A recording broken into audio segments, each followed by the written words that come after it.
Okay, well, welcome everybody to LSE, those of you who are external and those of you who are internal. Nice to see you all again. Tonight's session is we're delighted to have Kate Kelland with us from CEPI, the Coalition for Epidemic Preparedness. And she is here to talk to us about her new book, Disease X, which is a great read. I've read it myself, and I'm sure we're going to learn lots about the book and the motivation for writing it and the broader discussion that it's opening up and its aim. And then, as I understand it, there'll be opportunities to buy a book with a signed copy at the end, should anybody want. There we go, that man right there. He will give you the copies of the book as well.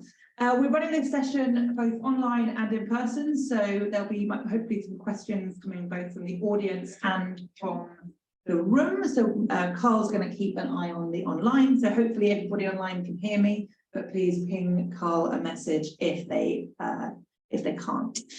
One bit of housekeeping: we don't have any planned fire drills or anything like that, but if there is an alarm that goes off, we have to go out of here and up the stairs and out onto Lincoln Field. You're all adults, I'm sure you would do that anyway.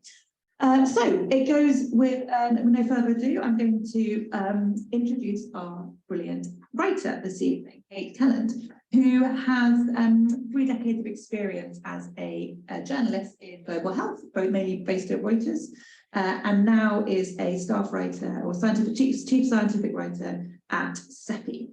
And she joined CEPI in 2021, and since then has been working on this book amongst everything else that I'm sure you're doing in the institution. For those of you who don't know me, my name is Clare Wenham. I'm an Associate Professor of Global Health Policy here at LSE. And we decided this evening we weren't going to run this in a kind of lecture format, but as a kind of conversation between us and between the whole room. So I'm probably going to start by just asking Kate to maybe give a brief intro to the book and, you know, the reason for writing it and why we're sort of here tonight now with this book in our hands. Yeah, so the Coalition for Epidemic Preparedness Innovations is the organisation that I work for, and it's also the thing that inspired me to write Disease X. It's a non-profit, science-focused global coalition, and it funds research and development work on vaccines against diseases that we think are potentially threatening and have the potential to cause epidemics and pandemics around the world. And CEPI's mission is to fill gaps in the vaccine ecosystem by accelerating the development of vaccines against known diseases and also unknown diseases. So we have a series of priority pathogens, diseases we think are the most important ones to watch out for, because they carry the greatest risk.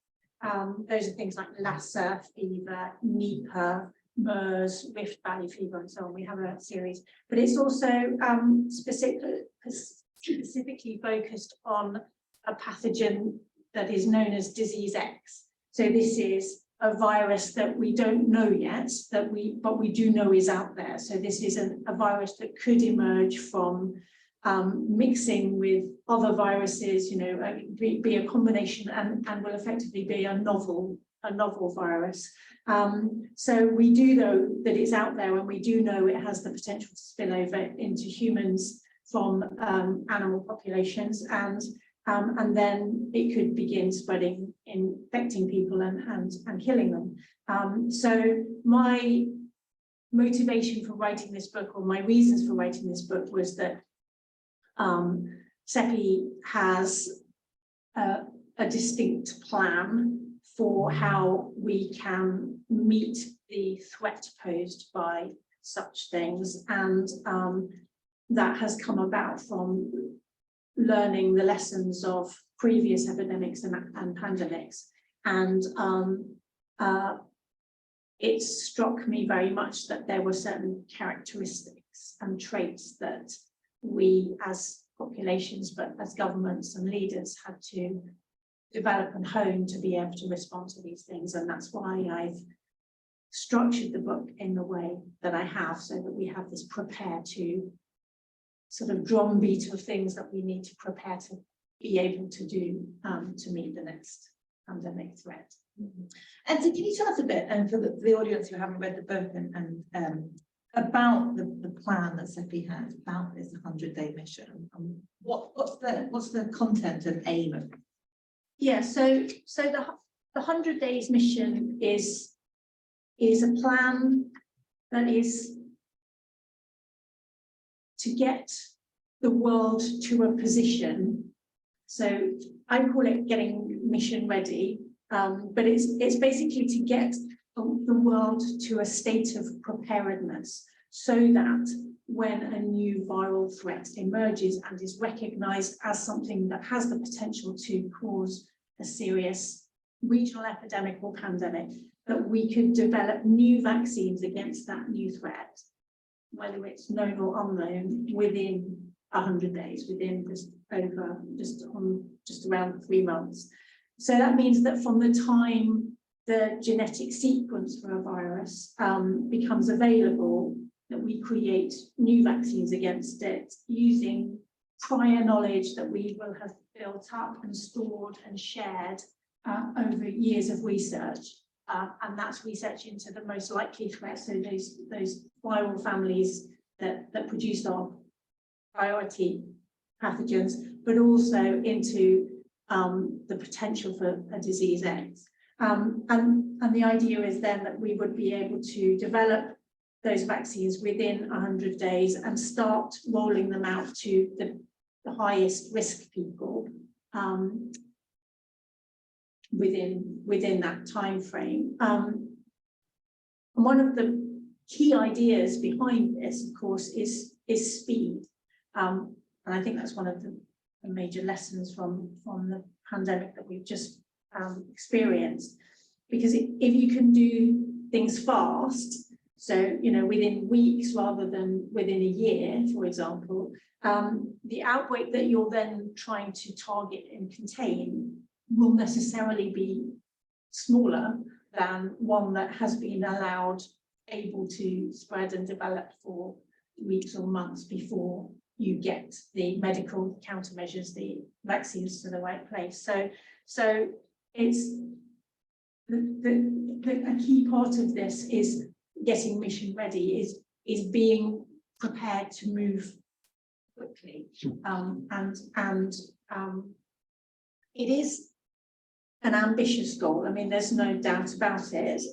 It is a very short period of time to develop new vaccines, but it has been shown already to be feasible in the sense that if we have the knowledge and research and the tools prepared and ready to almost the points that we can we know as much as possible about them, then we can actually develop these things quite quickly. I mean, if you think about the most recent outbreak of Ebola virus, which was actually Ebola Sudan virus, and that was in Uganda. That was sort of a reasonable test run for this 100 days timeline. And what happened there was that there weren't actually any fully developed vaccines available on the shelf, but there were quite a few vaccine candidates that had been worked on by research teams and vaccine developers. And several of those looked like they might be promising. And so when the outbreak was declared, I think it was on the 20th of September last year, those organisations and vaccine developers started working straight away on finding, what do we have in the fridges that could be potentially useful, and we worked on getting those things off the shelves. And in fact, what that meant was that within, I think, 79 days, so well within the 100 days limit, there were something over 1,000 doses of a candidate vaccine in Uganda in the targeted place, so that we could start rolling them out to clinical trial testing, but field testing.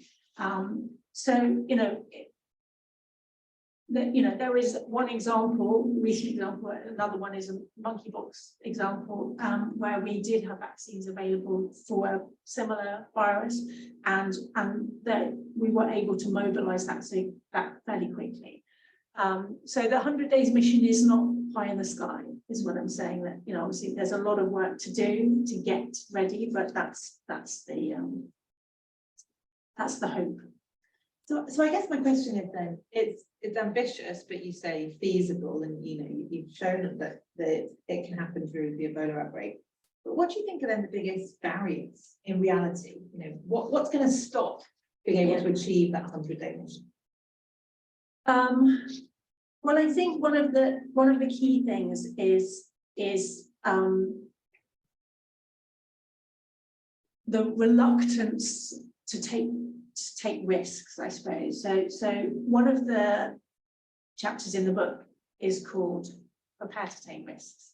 You know, there are other chapters called Prepare to Move Fast, Prepare to Spend Money, and so on. But risk taking is a really important part of being able to tackle these threats. And you know, if we are held back by fear of making a mistake, fear of getting it wrong, of raising the alarm too high when, you know, something may fizzle out, or then we may not take action at all. So there is this balance of being alarmed and alert enough to want to move fast and take decisions, but also being prepared to make decisions that which may prove unnecessary. And at CEPI and other global health organisations as well, we do have that barrier in terms of reputation, you know, but the good thing about the way that CEPI is configured is that we have a mandate to take risks. You know, we have a mandate to invest in defences against pathogens that many people think are risks. And we have a mandate to move fast. So we talk about taking a series of swift, low regret decisions. You know, that means that we you know, step back if the epidemic turns out to be not an epidemic, but an outbreak or a small cluster of cases that then fizzles out. And that we need to take risks in terms of making investments in things that, you know, vaccine candidates and vaccine defences that may fail or may actually never be used. We do that all the time with national security. We invest in defence systems that we hope will never be used. So, you know, I think that's, so I think there are barriers in terms of, you know, that reluctance to take risk, but there are also, you know, things like sort of more tangible barriers, like speed of action, so getting things into clinical trials, getting production started of vaccines and so on. And those are the sorts of things that we should, that's what I'm calling on people to think about in the book, is how we can get all of that stuff up and running and ready to go ahead of time. I mean, it's really like, you know, I mean, I don't know, sporting events or other people at CEPI talk about this pit stop analogy where you practice over and over again. You know, to be able to move fast and win the race, you have to train and practice and train and practice and to eliminate all of those things that you know are barriers. So we want to make sure that, you know, we have networks of clinical trial capability across the world. So we're not just doing clinical trials that take, you know, 3 months to recruit people for, and we're only doing them in North America or Europe. You know, we need to make sure that there are networks set up on, you know, they have recruited people all together ahead of time. We also need to make sure that there's the capacity to make vaccines and manufacture them and deliver them in all regions of the world, so that we don't have this problem of one country relying on another for access to things when they are scarce. And those kinds of physical bottlenecks and barriers we can, you know, we are aware of and we can do something about. But I guess Another kind of question that springs to mind is that, you know, your disease X in the book is all about talking about the next threat, right? And being prepared to be able to respond to the next threat. But we're still, you know, in the midst of the last one, right? We're still in the midst of COVID, and there's still challenges around, you know, getting vaccines out for that. I mean, do you think we can move on to the next one? You know, if we're moving to thinking about the future disease X. Do you think there's that kind of political will and capacity to do so? Yeah, I mean, it's tricky to be hammering home or trying to hammer home a message about the next pandemic when people are pretty fed up with this one. And I do understand that people are, you know, reluctant to keep talking about pandemics and keep talking about disease threats and so on. And I also realize that, you know, we've just had an announcement from the World Health Organization 10 days ago or so that COVID is actually no longer a public health emergency of international concern. So the pandemic is over officially. So I do understand that sort of fatigue.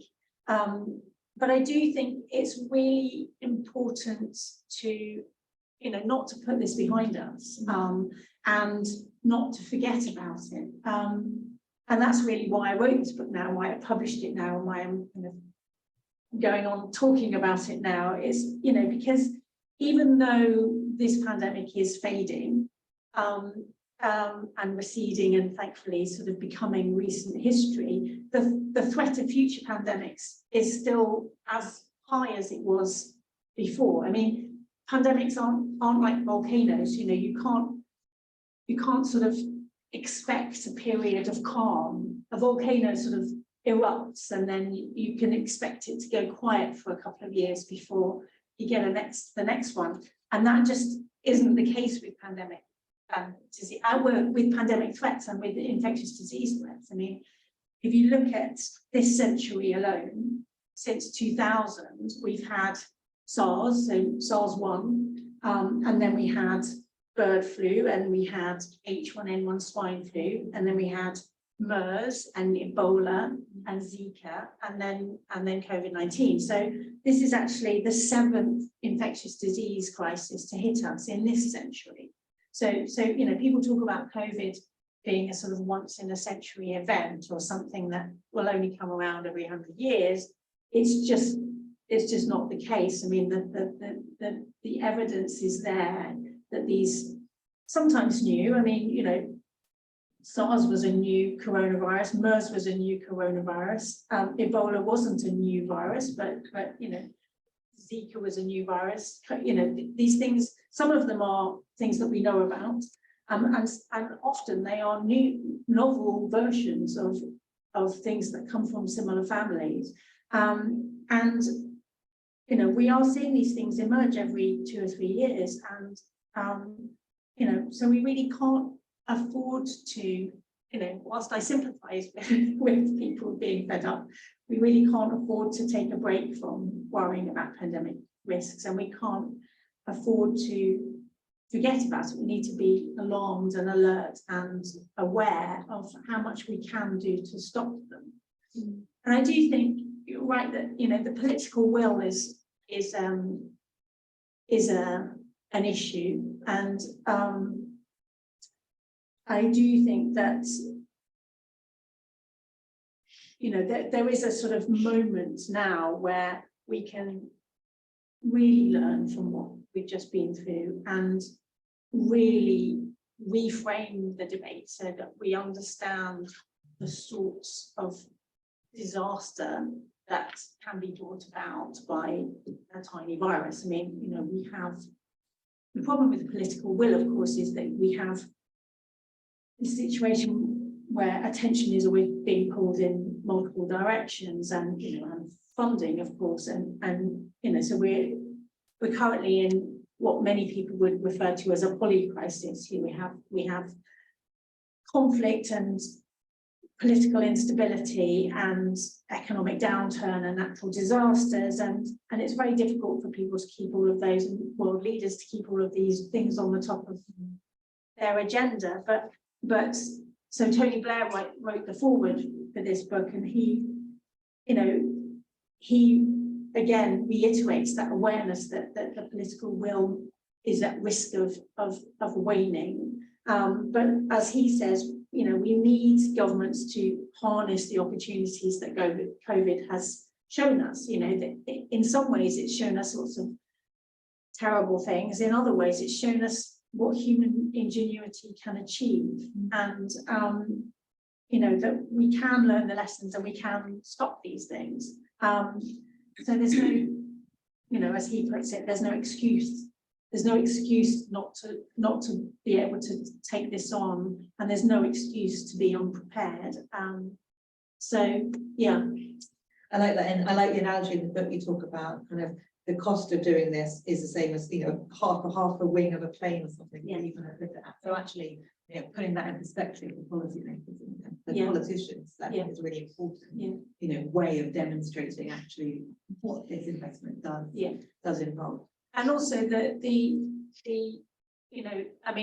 part of the reason I use fighter jets as an analogy is because they're really expensive, and we have thousands and tens of thousands of them, most of which we don't really want to use. We hope we're not going to have to use them.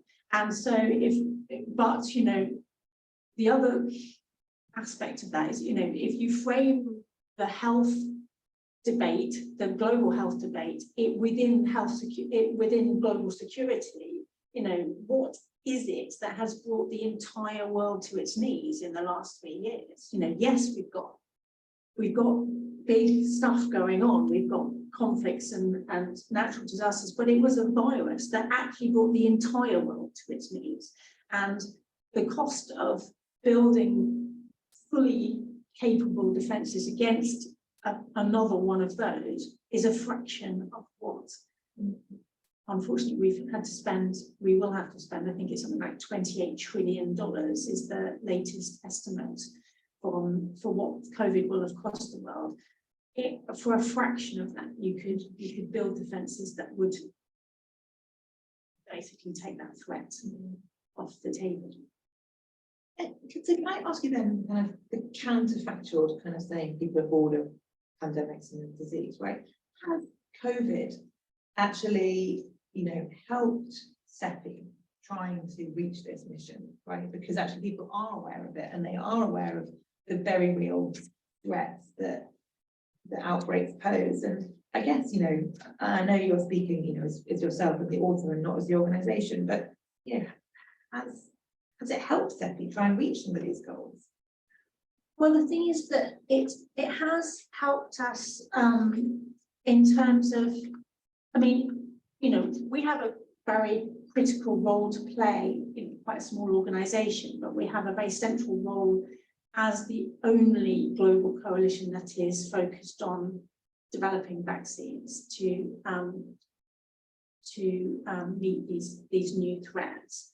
And in some ways we have evolved over the years, and we've grown as an organisation. That may not have happened. We may not have grown so much had we not had a pandemic in the midst of us. But our basic mission has remained the same, to help the world create and build defences against viral threats. But also we've learned what CEPI has learned, and what I hope that we can help the rest of the world learn is, what humanity is capable of, and the sort of critical nature of speed. All of that speed, agility, risk taking, all of those features that CEPI as an organisation, we can underline the need for all of those features to be part of a global response as well. It certainly put pandemics up on the agenda. As I say, I think that it's become, a central theme now of, G20, G7, the 100 Days mission has become something that is has been embraced at that level, and you know, whether or not the political will and financing is there, the talk is there, and the recognition of infectious diseases as a modern and future threat. You know, I think there was this sense that they were something of the past, you know, sort of, but you know, plagues and pestilence are very much a thing of the future as well. Okay, so I mean, we talked a lot about CEPI and the work and the kind of 100-day mission and the development and the focusing on these novel pathogens and getting the systems in place ready to, you know, get vaccines out quickly as possible when they're needed. But one of your chapters is about sharing, right? Prepare to share. And this obviously was heavily underlined during COVID, right? This vast vaccine equity. You know, how can we do that? How can we make sure that CEPI is kind of supporting that final step of making sure that it's getting in everyone's arms around the world, and other places where we could be and should be sharing more? Yes, I mean, so as I say, as you say, the sharing aspect. So it's actually one of my favourite chapters of the book, actually, because I think it's so important, and it's almost grown in my mind as this. It's so vital to the success of a global response. You know, and a global response is only effective if it is equitable. Simple as that. You know, if you don't protect everybody, you don't protect anybody. So, you know, so that means that it is a lot more. It's about sharing is about a lot more than just sharing vaccines. So I mean, those are ultimately the end products that, you know, of course, should be shared equitably, but before we get to that point, you know, before we get to the point of having a novel vaccine that we're trying to deliver and deploy, it's about sharing, you know, scientific know-how, you know, again, ahead of time. This is all in the sort of in the peace times or into pandemic times, into threat times, so we are sharing scientific know-how so that other regions, all regions of the world, or you know, have the capability to develop vaccines and other types of defences as well. It's also about sharing the surveillance data so that you know, the data that's being gathered around the world in hotspots where viral threats are more likely should be shared quickly and equitably so that everyone knows, you know, and there should be no kind of punishment for sharing that. So I mean, you know, that's one of the. It's also about sharing things like genetic data. So the genome sequences of viruses that have been detected in high risk animal populations or in high risk areas, and it's also about sharing in terms of sort of diversification. So that means making sure that the capacity and the capability to do clinical trials, to develop vaccines, to make them and deliver them is available and around in all regions of the world. So you don't get this period where you have a scarcity of either capability or actual vaccines, and those things all concentrated in one region or one country, and then you have this terrible situation where people have to kind of get to the end of the queue, and people that are at high risk in places just don't get access to vaccines. So, or all the other defences. I mean, you know, it's difficult to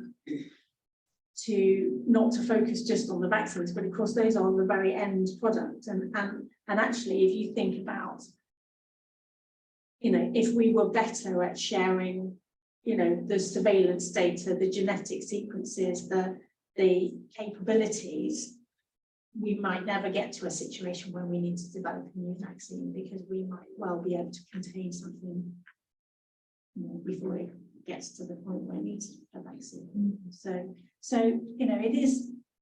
I mean, CEPI is helping with all of those things. CEPI's work has expanded into building coalitions and networks of manufacturers, of lab capacity, of clinical trial capabilities, so that all of those things can be ready and available if and when they are needed.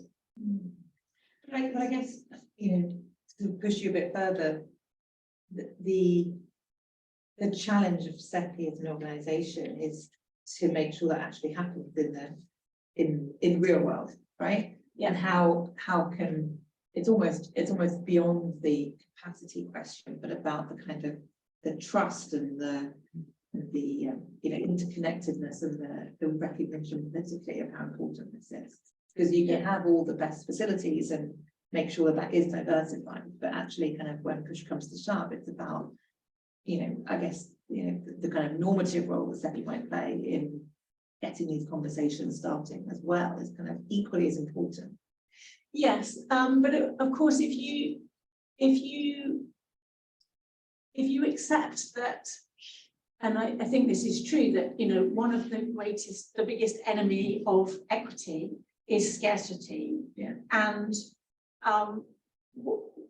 and we can address the scarcity aspect way ahead of time. I know this sounds slightly odd, but even before you get to the point of developing a vaccine, you can reduce the risk that will be scarce in the place where it's needed by having manufacturing capacity in the place where it is most likely to be needed. And so, you're right that, human nature and the nature of governments is that, when there's an emergency and, you need something fast, you're going to look after your own population and your own needs, national needs. And we're not going to be able to eliminate that gut reaction. What we're going to try to do is make sure that when that gut reaction comes about, that you're not, the thing that you're trying to deploy is not scarce in your area or in your region. And I in the last chapter of the book is I make up a scenario and I make up a disease, and the thing is that the key there is that if such a thing were to come about, within that first 3 or 4 months, if the containment measures work and the capacity is there and the speed and so on, I've made up a country in Southeast Asia. At that point, the vaccines that are being developed need to go to that place. We don't need them in North America or Italy or Japan or China, and by the time we, hopefully we never will, because it won't become a global problem. It will, at worst be a regional problem. So I do accept that, we can't overcome human nature, but we can prepare systems which mean that the kind of worst effects of human nature are neutralized. Yeah. And can I ask you a bit about that fictional scenario at the end, because I like that you kind of then put it into practice. Do you think you kind of describe this nice future, which I hope we're all in, that everyone has taken lessons from COVID and other outbreaks and learned them, right? Not just identified them, but actually learned them. And do you think it's realistic? Do you think it's a pie in the sky idea? Well, I do know. I mean, it is fiction, but I don't think it's fantasy. No, it is. There's some bits about it that are nice, but there are some bits about it that really aren't nice. Yeah. It is.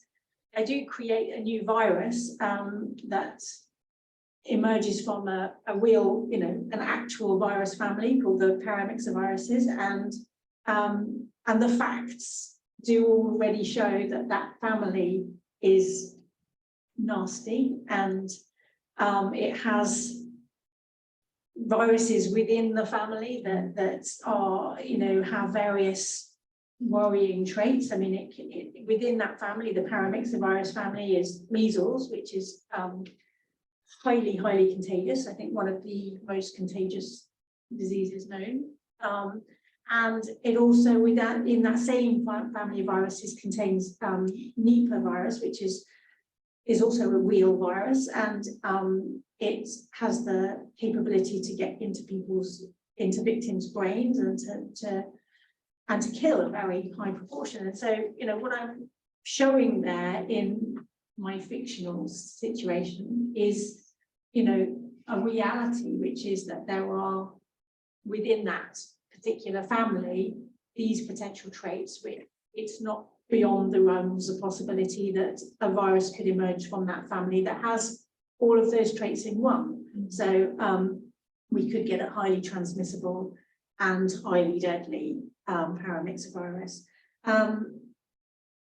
So in terms of the way the world, that future world handles the outbreak, again, it is fictional, but I don't think it's out with the bounds of possibility. You know, it is a world that has learned from what we've just been through, and it is a world that has spent some wise money on getting better prepared and building its defences, and created a system through which countries work together and then defend themselves. And you can see the starting of that in things like the pandemic treaty negotiations, the pandemic fund, you know, that these things are starting to be put in place so that, you know, for example, during COVID, when we did develop the world's first ever vaccine sharing system, the COVAX system, there was no money.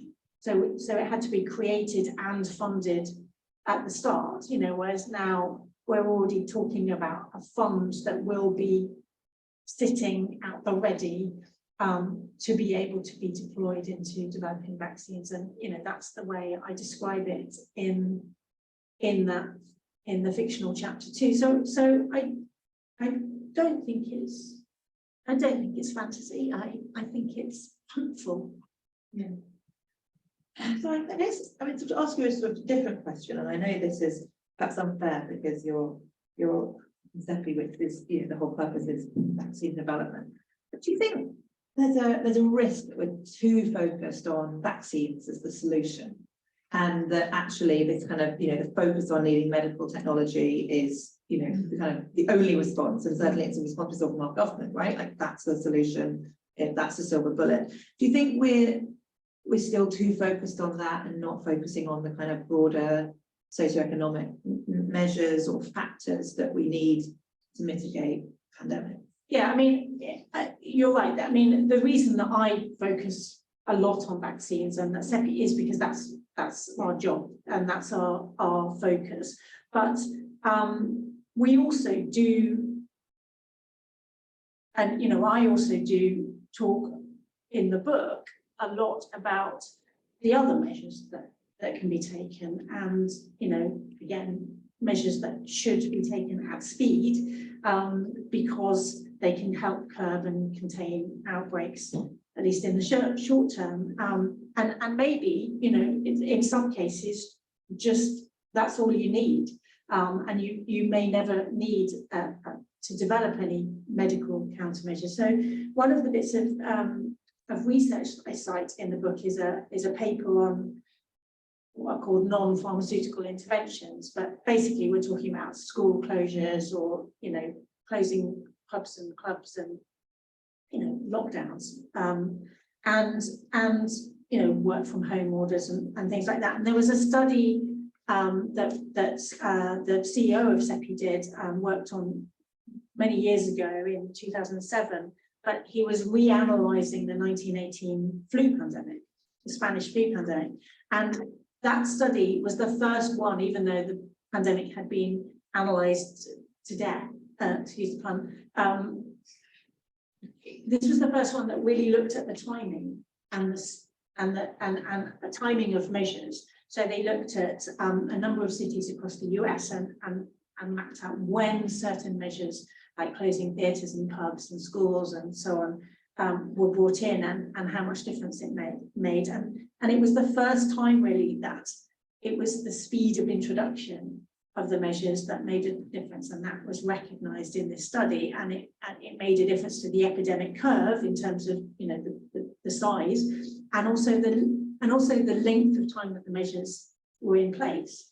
And I know that there are you know, there are campaigns in the UK and in other places, you know, against things like lockdowns, you know, but I really think that's missing the point. I find it quite distressing and quite confusing that people are focused on campaigning against the measures. So I mean, why don't we campaign against the problem, you know, rather than the measures that are brought in to stop it? You know, I don't.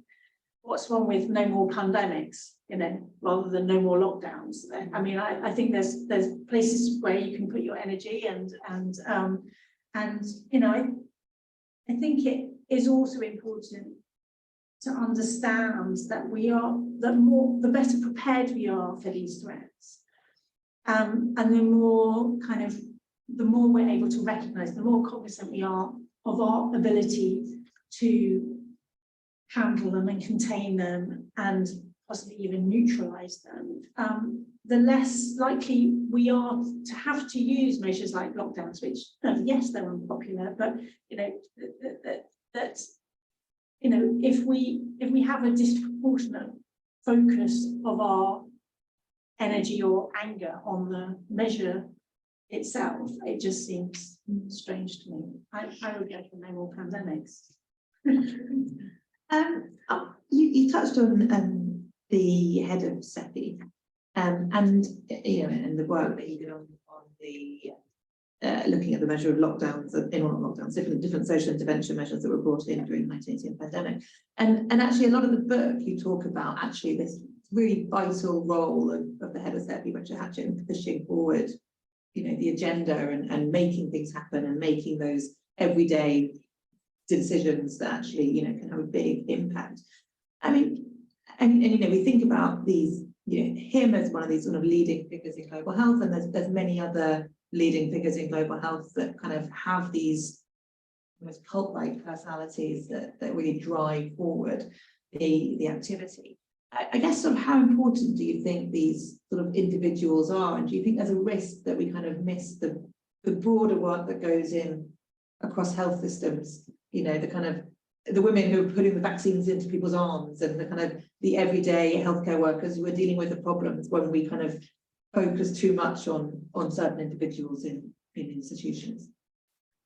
Yeah, I mean, I think, I'm not sure I agree that so the book uses characters and people really as a way of displaying the sorts of characteristics. I mean, as I say, the chapter titles are very much, you know, prepared to take risk, you know, be a risk taker, be speedy, be able to make a decision, you know, spend some money, listen to people, you know, be humble, those kinds of things. And so, you know, yes, I have a number of figures in the book, and, you know, among them is Richard, among them is also Melanie Saville, who's also at CEPI, and she's a vaccine development specialist, and she, you know, is able to take very risky decisions and build a portfolio of things that will fail and so on. And so it does use these sort of individuals and thinkers, but really as ways of kind of personifying the sorts of traits and characteristics that I think we need to develop across the world, you know. So, and I also think, I mean, the book doesn't, you know, the book has a perspective, you know, it doesn't seek to tell the whole story from from, you know, the front lines to the politicians and so on, and it can't really do that. So you know, while I don't talk about that work, that doesn't diminish that work at all. I mean, I do in some senses, but it doesn't take away from the work that those other people did during the COVID pandemic and do continually. And in fact, you know, the getting the world to this state of preparedness and this state of readiness does involve, you know, people right across the spectrum, of course, but all of them, again, you know, have to have these traits. Yeah, absolutely. And can I sort of ask you, I guess, one final question before I open up to the room? You're a journalist and a writer, and you're very much, you know, as you said on the phone to me yesterday, you know, you're not a scientific expert, you're not a vaccinologist. You know, how important do you think it is to be able to have that kind of being able to communicate as a kind of vital part of being able to get these messages over to the general public? Because, you know, so much of this is about, you know, how do you get people to, you know, put pressure on governments to fund CEPI, for example, or to take a vaccine, or to follow a non-partisan intervention. You know, what's the role do you see of you know, journalists, writers, communicators? Yeah, I mean, I think, I mean, a lot of what we're talking about really in these situations is communicating risk, and that's always a toughie. I mean, you know, it's one of the hardest things to do, and in fact, trying to communicate risk is in itself taking a risk. I mean, you know, that if you get it wrong, you can, you know, cry wolf or create panic, or but in my sense, you know, as a journalist for many years and as a writer at CEPI, I do think it's something we have to do. You know, it's a risk that we have to take, and it's a job that we have to do. I think it's incredibly important.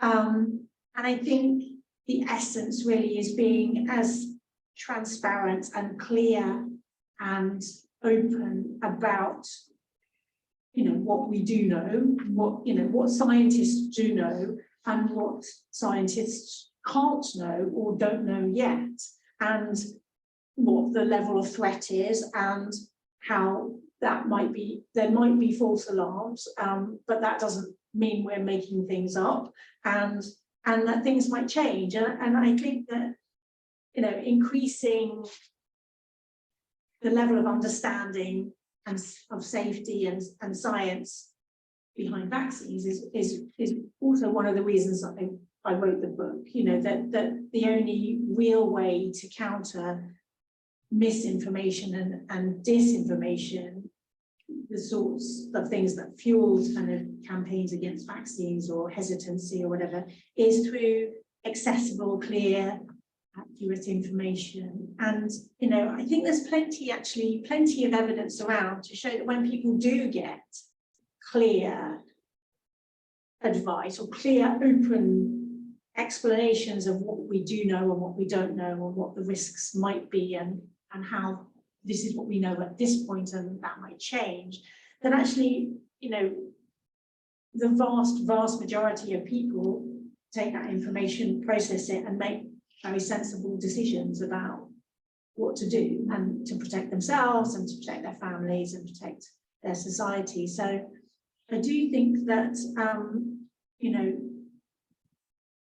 just being absolutely clear and open, and keeping up the, you know, keeping it up, open, you know, being openly communicative as much as possible is the best way to go about it.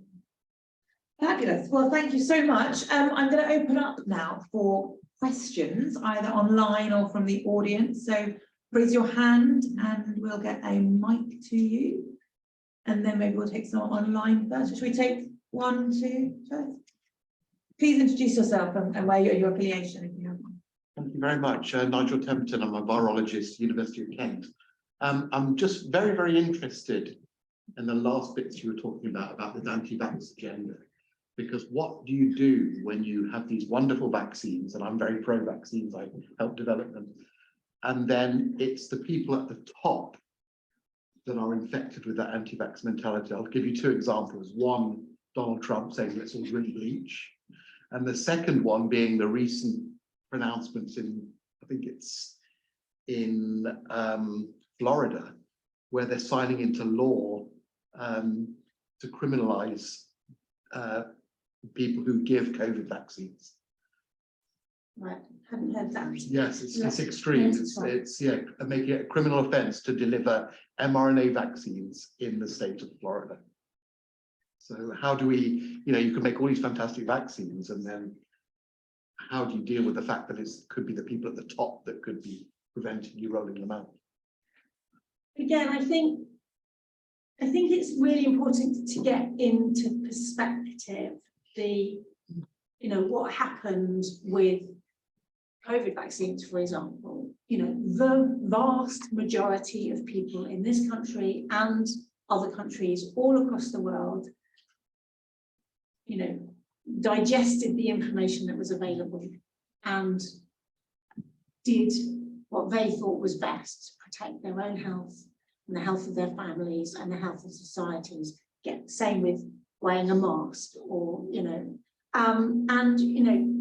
to some extent, we also then have a responsibility as citizens to use our democratic rights to install in high places the people at the top, people that will make sensible decisions too, and that have an understanding of the role of leadership and so on. And we can use our voices at the ballot box to help as much as we can to make sure that when the next Disease X emerges, we have people in those positions that can make sensible decisions. Trump was loud, and but it was still a minority of people who drank bleach or tried to shine ultraviolet light on their insides. Which yes, I remember covering that press conference when I was at Reuters. That was quite powerful. I can imagine. Thank you. Hi, I'm Meenakshi. I'm a Health and International Development Master's student at the DLC. So my question is, even though you say CEPI is a very global organization, how much access do you think that this organization has, or how much power does it have in countries down south? For example, the Nipah virus that you gave as an example hit India, the southernmost state of India, Kerala, just before the COVID-19 hit. However, the state is very well known for its health structure, so they were able to manage it. But that wouldn't be the case if diseases such as Nipah, which is very unknown to the entire world, hits countries in the global south. So what would you say about the access and the power or the authority that organizations like CEPI has on countries like these, or even states? Yeah, so CEPI's work, as I say, is focused on, and I'm quite proud of this, it's focused on a whole lot of things that people have never heard of. And I think that's really important, and I hope that we won't ever, the rest of the world won't ever know what these things are, because if we do our job properly, then when these small outbreaks of, things like Nipah, which are extremely deadly, yes, but so far the clusters have been small, we will have helped the world develop vaccines that can contain them in the places that they emerge. And so CEPI's focus is on diseases that can emerge and have emerged in global south countries, equally in global north countries, but we don't have a particular, the truth is that the disease, the highest risk hotspots are often in places where there is more encroachment of humanity onto animal territory, and where the temperatures and the climate is more likely to produce viral spillover. But CEPI works in all of those countries and has partnerships across the world, and has is developing lab networks and manufacturing, starting to develop manufacturing networks, so that it is a truly global thing. I mean, we understand as well or better than anyone else that the capability has to be in the place where the diseases can first emerge. Thank you very much, Kate and Clare. I'm Aaron. I am a PhD student at UCL at the Institute for Global Health. And in my past life as well, I'm a clinical pharmacist, actually worked through COVID on the front line. But my question is in relation to governance. And we know that there is an incredibly massive network of geopolitical actors, in the global health landscape. And I wonder, having been through COVID, and we see all these power struggles playing out, in real time, do you think we're actually more prepared for a new pandemic, or are we actually at a worse place? And actually, I was hoping to get Clare to comment on this as well, because I saw that you published a paper, I think it was this morning or yesterday, on the flourish of new institutions, and how do we navigate that geopolitical game? So yeah. Right, that's all yours. I mean, I think you're exactly right? We've seen this, we've had all these reviews that have told us about what went wrong during COVID, and the governance challenges and the challenges of politicians and vaccines and frontline capacity and surge capacity and all these different parts. And it's led to basically this proliferation of new structures that have been developed, or new levels in institutions to try and overcome some of these challenges in future. And so, we see tangible things like amendments to the international health regulations, the pandemic treaty that you were talking about, the pandemic fund that you were talking about, this new platform for medical countermeasures that's being set up, and we have new players coming into the game that weren't doing it before, like the IMF. And the challenge is they're all trying to do the same thing, right? They're all trying to mitigate the risks posed by future pandemics, but they all want to decide on the rules themselves, right? They all want to kind of be like, we're in charge. This is how we see it. And what I see this challenge being is that you basically got the same people in different forums having the same debates and coming to the same agreement, and trying to reach the same agreements, except they're not getting the same agreements because of the governance structures where these things are happening. And so what we're seeing is kind of geopolitical game playing within the sphere of health multilateralism, right? You've got the US saying, oh, well, if we can't have it our way in Geneva, we're just going to move all the power and all the money to the pandemic fund in DC, where we have much more control over how those decisions are going to be made, because voting is based on who put the most money in and not one state, one vote. So you sort of see this sort of as a shift. And then to counterbalance that, you have the EU pushing the pandemic treaty initially, right? I know it's gained momentum, and many more actors are doing that anyway now. But originally the EU was saying, look, we want this, and it's going to be our baby, and we're going to own it, and we're going to be the people who we're going to be the organization that gets the momentum around it, right? In contrast to what the US were doing with the IHR and with the pandemic fund. And so really what you see is something that you see across different governance sectors in international relations, right? Which is, again, you can call it whatever you want to call it, whether you call it layering or counter-institutionalization or forum shopping, it's the same thing, right? It's geopolitical power plays trying to decide who gets to choose the rules of the game in future.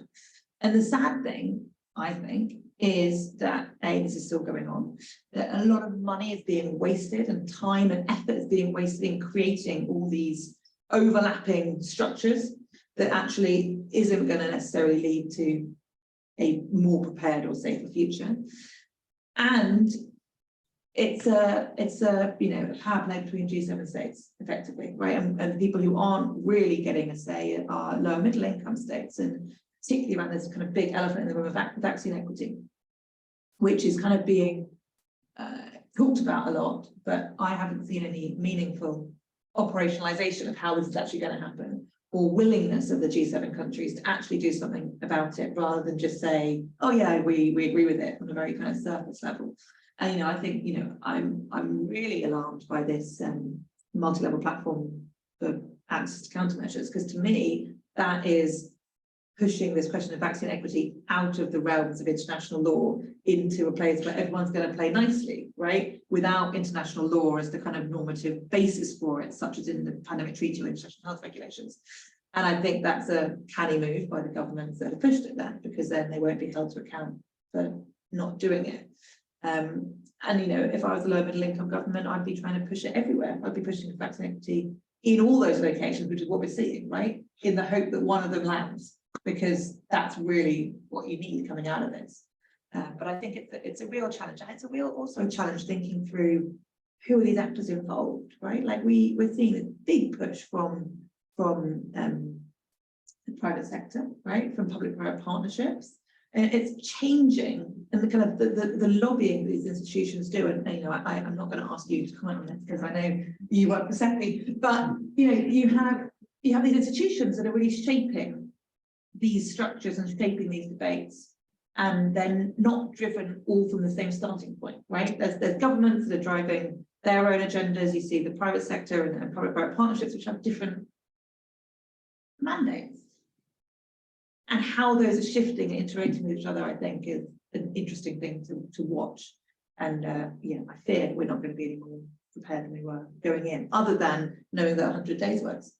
Right? And equity is the heart of CEPI's mission. I mean, you know, that you know, we are part of the conversation in the eco and building this new ecosystem, but we're very much seeking to ensure that the conversation has equity at its as its starting point, you know, because as I say, you know, a system that doesn't produce equity doesn't protect the world.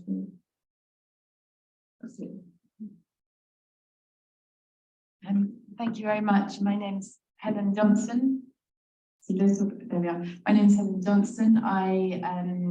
Throughout the pandemic, I led the modelling and forecasting of the European Centre for Disease Prevention and Control in Stockholm before I moved to the Health Emergency Preparedness and Response Authority, known as HERA, of the European Commission. I don't know what the acronym stands for. I now work as an independent consultant, and I've taken up a visiting fellowship here at LSE in the last couple of months. My question is on from the previous two, actually, and this is maybe a question to you in your CEPI guise, which is about who decides to press that button to start the 100 days then. So imagine there is an emergent virus in a country which doesn't have clout in the G7 and doesn't have the main seat in any of the forums that Dr. Wenham was just describing. How are you set up to decide to start? Can they say, look, we've seen this, we want to trigger this? Or is it a case really of someone having to make the case that it's about to affect rich people? Which is one of the first things that I had to do in January 2020, was to look at flight volumes across the world and say, you should care because it's probably already here and we'll see it next week. So if you really want to have an equitable 100 days mission, how do you decide when to press the button, for want of a better word? Yeah, I mean, I think that when to trigger the alarm is, you know, it's clearly something that the World Health Organization and the International Health Regulation system should be you know, geared up to be able to do. But I also think it's really important to understand that it's only, so there was a really good piece in the Times today by Tom Whipple, which just made this really quite simple but really important point. And it's one that is made by pandemic watchers quite frequently, that when an outbreak starts, it looks the same as when an epidemic starts, and it looks the same as when a pandemic starts. And it also looks the same as a false alarm. And so, you know, this idea of triggering the 100 days mission is that in many cases, we probably won't, you know, triggering it could mean that we don't have to go on it. We don't have to embark on it. We don't have to get all the way to that point, because some of these things might peter out and some of them will be contained, you know, will turn out to be an outbreak or a cluster. And so I do think that it's important that, you know, the alarm is important, and you know, and I think that, you know, I accept your point that you know, who gets to decide when this is a 100 days mission type event is really important. And I think that, you know, obviously the World Health Organization has that role currently in terms of declaring international health emergencies, and you know, that is fed through the international health regulation system, and you know, that it would seem to me that that's the best way of doing it. But it's also important to recognize that, as I say, you know, every pandemic looked like an outbreak when it first started, you know. That's true, but I mean, certainly I was in calls on about the 9th of January 2020, where the experts were sure this was a real problem.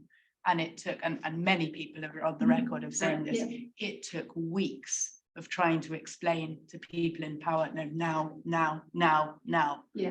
And that has got to change, because otherwise it's 100 days after you've got the attention, which really is 250. Yeah.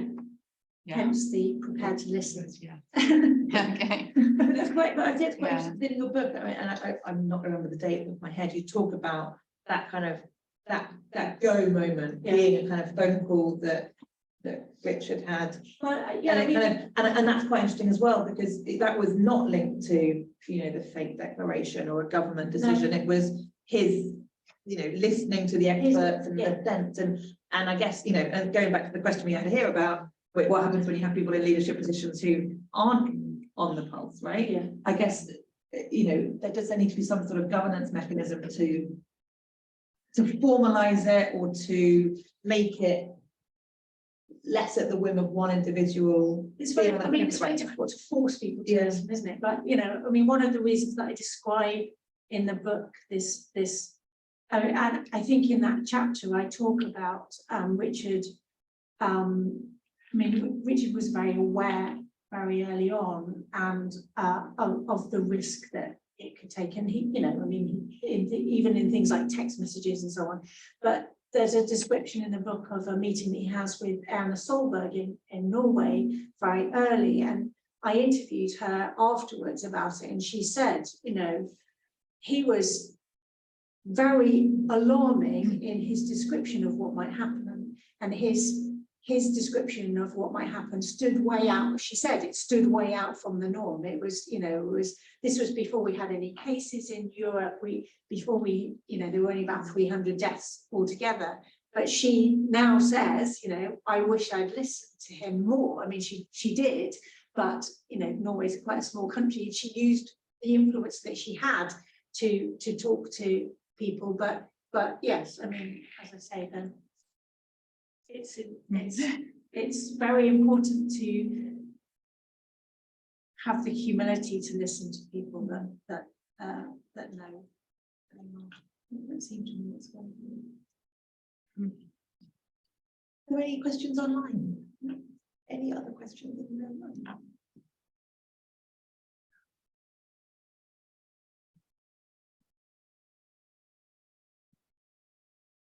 Well, just one more question.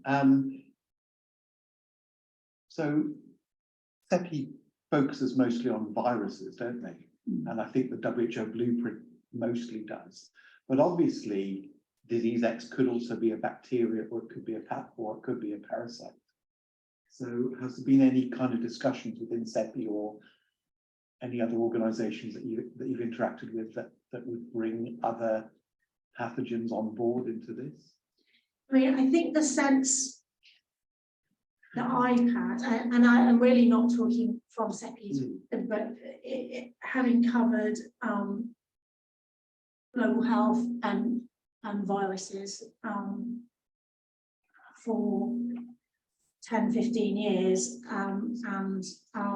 is that, you know, whenever I have come across people who know about these things, you know, Jeremy Farrar, Peter Piot, which, you know, these people who track these things and have been watching them and advising governments and so on, you know, is a very journalistic thing to do, but you always say, what keeps you awake at night, you know? And the answer is nearly always a viral respiratory pathogen, because of the nature of respiratory pathogens spreading through either the air or through droplets.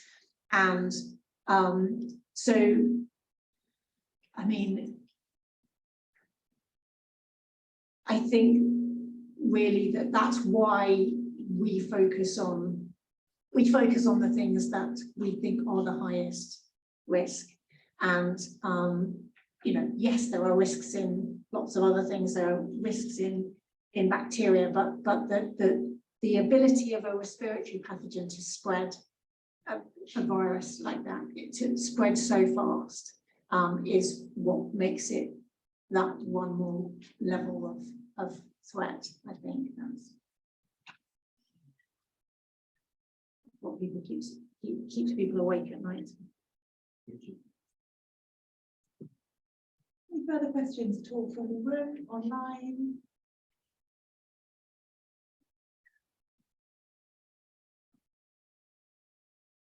Okay, so the online question, which is from Rishma Raju. More and more people are hesitant to take vaccines which are approved, and even more hesitant for enrolling into vaccine trials. How does CEPI address hesitancy to enroll for vaccine trials as per the 100-day mission?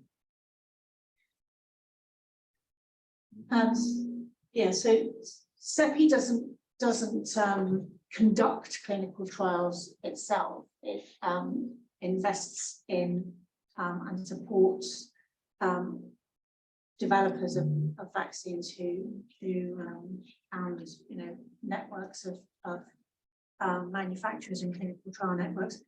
No, so we don't have a specific sort of direct role in addressing hesitancy to enroll in trials or hesitancy to take vaccines. We do, though, you know, as I've said, have a role in communicating clear and open and understandable scientific knowledge and information, and that is the way that we go about addressing hesitancy and fear of vaccines. Is, you know, as I say, being as open and honest and clear about the potential risks and the potential gains and the what things might change and what we do know and what we don't. That's, you know, we have a role in communicating scientific information, and we do that in that way. And follow up on that, presumably it's targeted, right? In that you were talking before about the Ebola Sudan outbreak, and, you know, getting 1,000 vaccines out for field testing.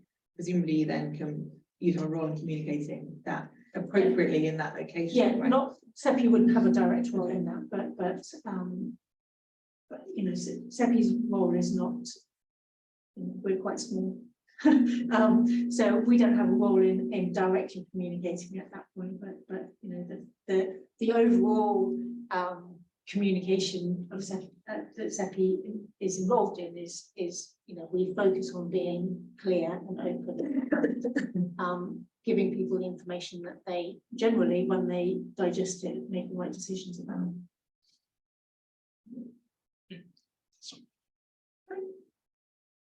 Okay, well, there's no more questions online or in the room. I will say thank you on behalf of the room and LSE sharing your latest book with us. And the publishers will wait, they're outside, He's outside. ready to sign copies. Yeah, I can sign. Should anyone like a comment? And otherwise, just I think thank you for that.